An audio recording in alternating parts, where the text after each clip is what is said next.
Well, we always want to know what Peter Thiel's doing, right? The billionaires are abandoning humanity. Peter Thiel and his friends feel they no longer belong to our species. And I might concur with that. This is by Jeet here. Peter Thiel speaks at the Cambridge Union on May 8, 2024. Among plutocratic reactionaries, Peter Thiel, who made his fortune as a co-founder of PayPal, is a trendsetter. In 2016, even billionaires who were hostile to liberalism and shared Thiel's views on the necessity of radically reducing government to empower big business, were hesitant to support Donald Trump, seeing the candidate's populism as a threat to the established order. Thiel himself knew that betting on Trump was a gamble, but it was a bet he thought was not just wise but necessary. For many years, as he makes clear in a lengthy interview with Ross Douthat in the New York Times published last Thursday, Thiel has worried that Western civilization had entered a period of long-term stagnation in the 70s, which would continue unless there was a radical shakeup. This stagnation has many dimensions: lower economic growth, fewer world-changing scientific discoveries, and a general cultural malaise. Maybe it's just that you guys have too much fucking money that you can't find happiness in anything. Maybe that's the general malaise you speak of. Trump, Thiel hoped, would at least open up a conversation about why progress was stalled. This was, he admits, a preposterous fantasy, although his political investments hadn't quite paid off in overcoming stagnation as he'd hoped.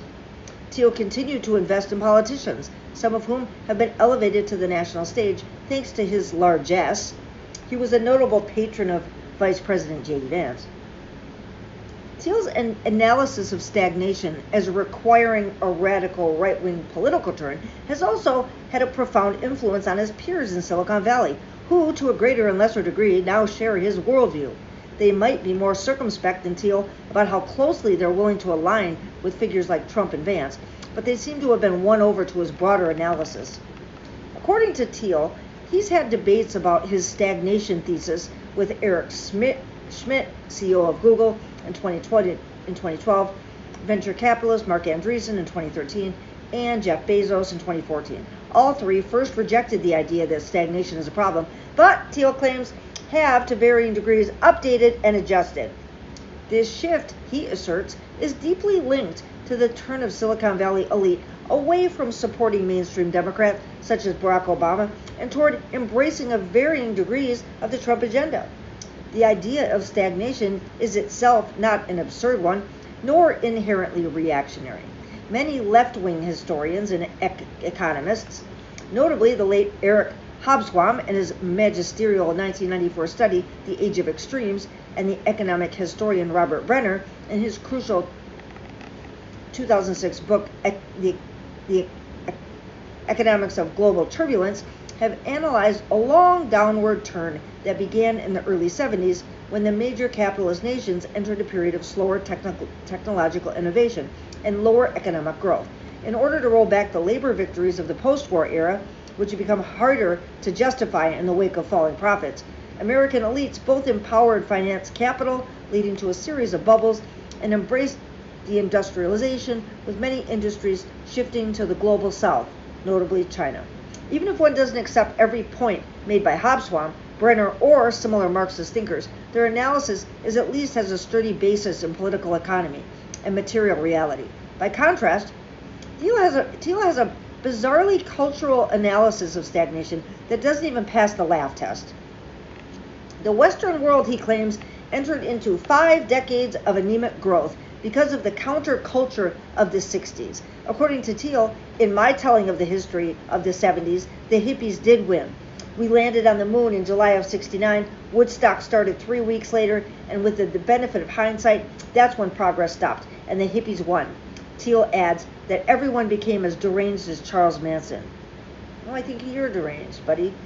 Because of the hippies, says Thiel, Western powers embraced an ideology of peace and safety that stalled technological growth. More recently, the environmental movement has taken hold, which blocks progress even more. Thiel refers to climate change activist Greta Thunberg as the Antichrist. He's not being metaphorical in this description, since he makes clear that he believes in the biblical account of the Antichrist is to be taken as a literal depiction of the dangers facing humanity. Thiel says that in the 17th century, I can imagine a Dr. Strangelove Edward-type teller person taking over the world. In our world, it's far more likely to be Greta Thunberg. And you know what? I would love to live in that world. Peter Dickhead Thiel.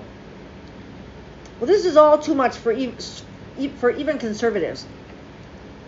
A figure as Ross Douthat, who's not unreasonably objects. Greta Thunberg is on the boat in the Mediterranean protesting Israel. One could add that the hippies did not win in the 60s. Richard Nixon did. After Nixon, Reagan and Thatcher won, and were dominant figures of our age. Their solution to the problem of stagnation is in fact the same as Thiel's: deregulation and lower taxes for the rich. This is also the formula Donald Trump has followed, with his big, beautiful bill now making its way through the Senate. Reagan and Thatcher were politically successful, remaking even their center-left opponents, such as Bill Clinton and Tony Blair, into celebrants of streamlined government. But this political success has not, in fact, solved the problem of stagnation, which remains as severe by Thiel's account as it's ever been. Thiel and his cohorts have gotten everything they wanted politically, but this has still failed to solve the key problem of our time.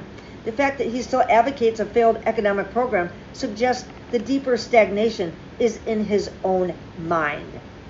Since politics has failed, Thiel and the other plutocrats are also toying with another solution: secession from society and human species. Thiel has long been an advocate of various post-human technological solutions that will allow him and his fellow plutocrats to free themselves from the stagnant mass of humanity.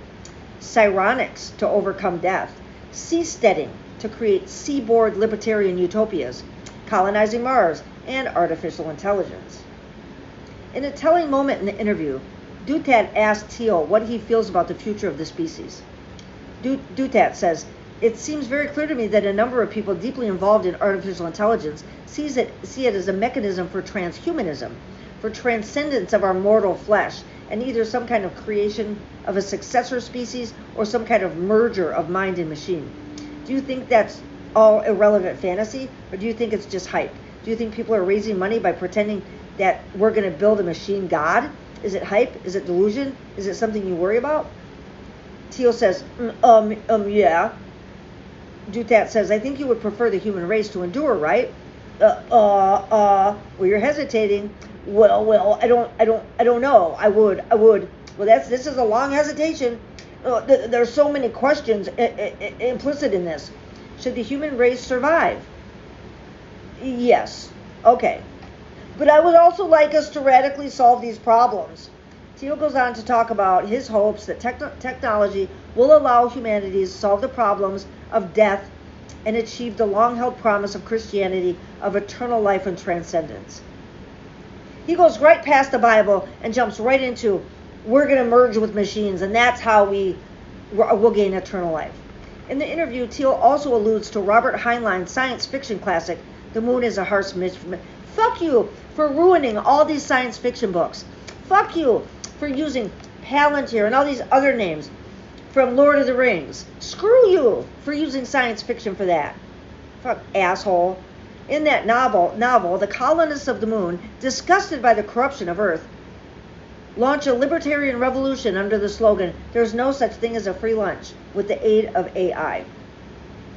Listening to Peter Thiel, it's hard to escape the conclusion that he and his fellow billionaires are sick of the human species. They want to escape the inferior beings that surround them. Recently, Mark Zuckerberg has radically cut back his philanthropy, referring to giving his money to STEM research rather than helping poor people. Meanwhile, Jeff Bezos has basically rented the city of Venice to throw a multi-million-dollar wedding attended by his fellow plutocrats, an oligarchical orgy. If the billionaires are so determined on quitting humanity, perhaps it would be best to give them what they want and sponsor a mission to Mars so humanity can rid itself of them. Thank you, Jeet here. He is a national affairs correspondent for The Nation and the host of the weekly Nation podcast. Thank you so much, Jeet here, for this article. Love it. The billionaires are abandoning humanity, and I hope they do it as soon as they can get their rich asses on a fucking ship to Mars, I'd say.